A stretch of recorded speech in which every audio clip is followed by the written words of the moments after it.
Au sommaire ce soir, les dangers de la réutilisation des bouteilles en plastique. Ce commerce se développe pourtant dans le district d'Abidjan. Lutte contre le chômage des jeunes en Côte d'Ivoire, la mairie de Cocody finance leur projet à hauteur de 100 millions de francs CFA.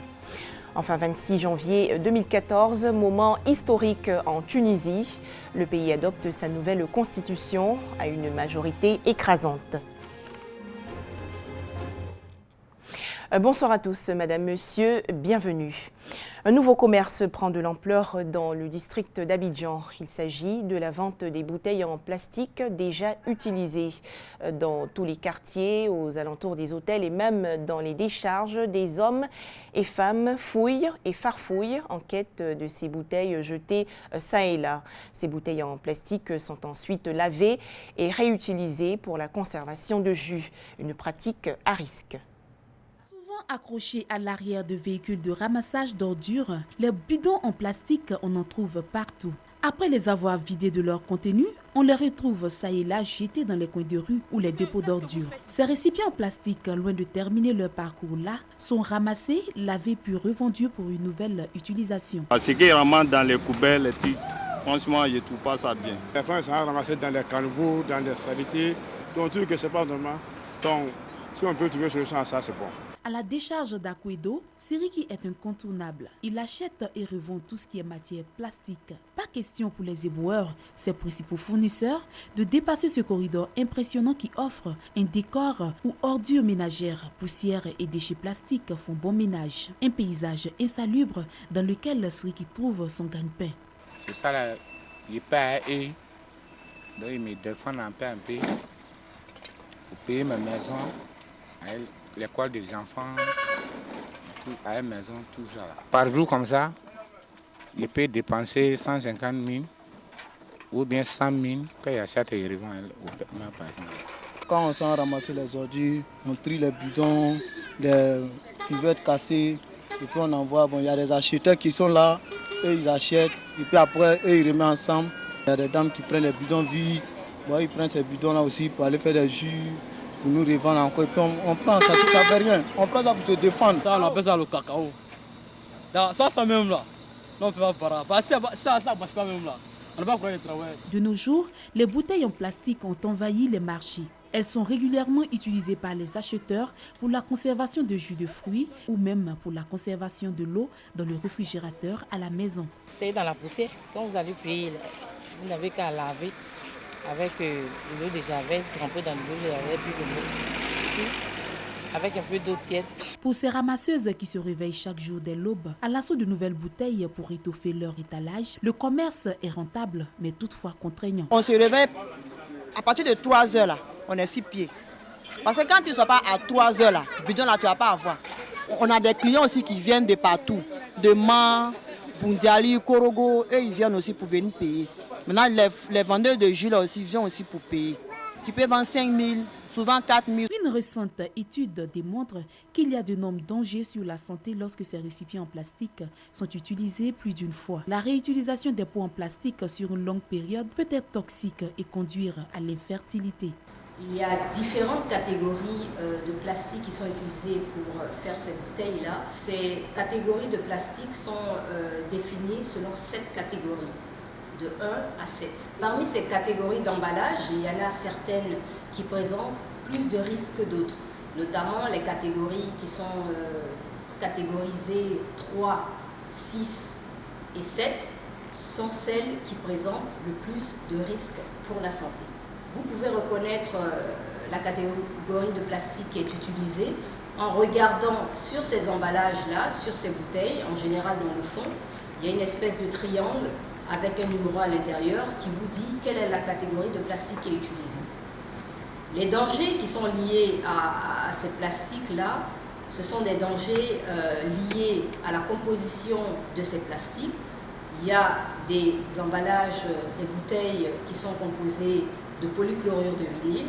Ce sont des substances qui sont potentiellement dangereuses puisqu'elles peuvent entraîner des cancers. Elles contiennent également des résidus de métaux lourds comme le plomb, le cadmium et également certains composés comme les phtalates qui sont ce qu'on appelle des perturbateurs endocriniens. Le risque majeur de ces perturbateurs endocriniens, c'est que ce sont des produits chimiques qui sont étrangers à l'organisme, et une fois qu'ils vont pénétrer dans l'organisme, ils vont perturber le système hormonal qui régule les fonctions sexuelles par exemple, les fonctions de croissance, etc.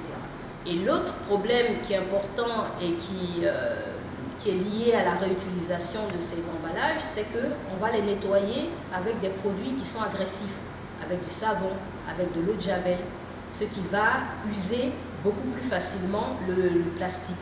Et ça va favoriser encore davantage le relargage de ces substances chimiques dans le contenu.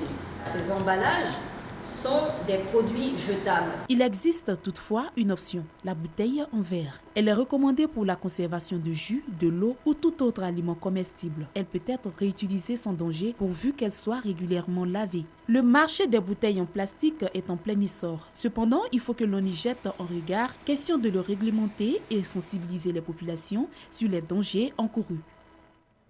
Un reportage de Astou Touré. À présent, un tout autre sujet. La commune de Cocody au service des jeunes porteurs de projets. Le maire Angouan Akamatias leur a remis récemment un chèque de 100 millions de francs CFA pour la réalisation de leurs projets, qu'ils soient individuels ou collectifs. Il s'agit pour Cocody de lutter contre la pauvreté et le chômage des jeunes. On fait le point avec Grace Kando. Des jeunes porteurs de projets de la commune de Cocody ont bénéficié de financement de la part du conseil municipal. Au nombre de 86, ces jeunes ont reçu des chèques allant de 100 000 à 2 500 000 francs CFA. C'est la première subvention annuelle de 200 millions que la mairie met à la disposition de ces jeunes pour les accompagner dans leurs entreprises. À travers ce geste, Ngouan Akamatias veut apporter des solutions à la lutte contre le chômage dans sa commune. Nous pensons que Cocody est une commune ordinaire. Nous devons toujours agir dans le sens de l'excellence, dans le sens de ce qui renforce le bien-être et le bonheur. Une action saluée par les bénéficiaires qui comptent en faire bon usage. Avec ce chèque que j'ai reçu, je pense pouvoir développer une activité qui pourrait être génératrice de revenus et aussi d'emploi pour la commune et faire aussi la fierté de tous ceux qui ont mis leur confiance au maire de Cocody. La deuxième tranche du fonds sera distribuée avant la fin de l'année 2017. À présent, une action pour booster l'entrepreneuriat féminin en Côte d'Ivoire. Le réseau des femmes entrepreneurs engagées et solidaires a lancé récemment ses activités 2017. La cérémonie s'est déroulée à la maison de l'entreprise dans le district d'Abidjan. Chantal Eyouma à Kandan. Réseautage, formation, coaching, c'est le leitmotiv du réseau des femmes entrepreneurs engagées et solidaires, appelé le réseau des fées. Elles entendent insuffler une dynamique aux femmes entrepreneurs. La présidente de cette organisation l'a indiqué au cours du lancement de leurs activités. L'appellation FEE évoque l'engagement et la solidarité, mais surtout l'image d'un leadership transformationnel à travers lequel de bonnes fées, à l'aide de leur baguette magique, transforment les situations économiques les plus dramatiques des femmes africaines et ivoiriennes en un succès indélébile qui laisse un fort impact sur toutes les générations. Ces femmes veulent fédérer toutes leurs expertises pour propulser l'entrepreneuriat féminin, pour en faire un véritable levier de développement. Venir dans ce réseau, c'est une opportunité de bénéficier des expériences des autres, de s'enrichir et d'être dans un réseau où elles ont tout un accompagnement de telle sorte qu'on ne se casse pas la figure. Dame Kofi Afoué, nouvelle adhérente, est convaincue que ce réseau peut lui être utile. Ça peut nous apporter beaucoup parce qu'elles vont nous aider à gérer notre entreprise, elles vont nous aider dans les conseils, elles vont nous former. Avec cette association, les membres comptent à long terme créer de la valeur et de la richesse pour constituer un poids important dans le tissu économique de la Côte d'Ivoire. Les ravages de Boko Haram au Nigeria, 3 hommes ont été tués et 7 femmes enlevées par des combattants djihadistes le 23 janvier dernier dans le nord-est du pays. Les assaillants ont également incendié le village et forcé les habitants à fuir. La Gambie en effervescence aujourd'hui. Le pays est en effet satisfait du retour de son président démocratiquement élu. Adama Barrow, qui était au Sénégal voisin, est arrivé cet après-midi. Le nouveau chef de l'État gambien a demandé par ailleurs à la force militaire régionale de rester déployée dans le pays pendant 6 mois.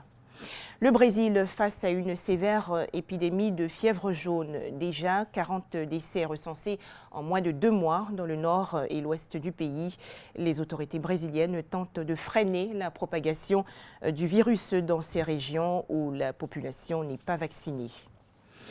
En France, une manière originale de lutter contre le harcèlement à l'école. Une comédie musicale intitulée « Rose et Rose » aborde désormais ce sujet. Cette représentation vient ainsi renforcer les actions déjà mises en place par le ministère de l'Éducation nationale, notamment les numéros d'appel et autres journées nationales de lutte contre le harcèlement scolaire. Sous-sol de l'Opéra de Paris. C'est l'heure de l'habillage pour ces jeunes chanteurs. Au programme, une nouvelle répétition de leur comédie musicale sur le harcèlement à l'école, un thème qui parle à ces 36 adolescents, pour la plupart scolarisés en banlieue parisienne. Pour moi, c'était les choses qui étaient rescluses dans un coin du collège, qui n'est même pas dans l'enceinte du collège, qui étaient à la sortie, des choses qui se faisaient sans vision et vraiment très violents. Et je me suis rendu compte que des fois, c'est des choses beaucoup plus subtiles. D'un coup, on se rend compte qu'il y a des phrases, des mots, des attitudes qui font qu'on est un peu exclu. Rose, t'as des épines, tu pues, Rose.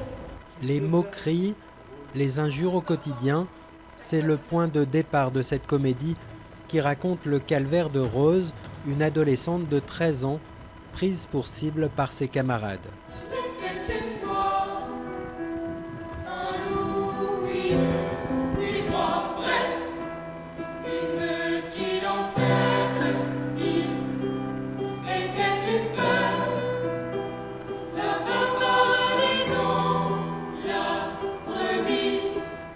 Paralysée par la meute, incapable de se confier à ses parents, Rose finit un soir par dessiner son autoportrait en colère, une autre Rose qui s'anime et va prendre sa place au collège.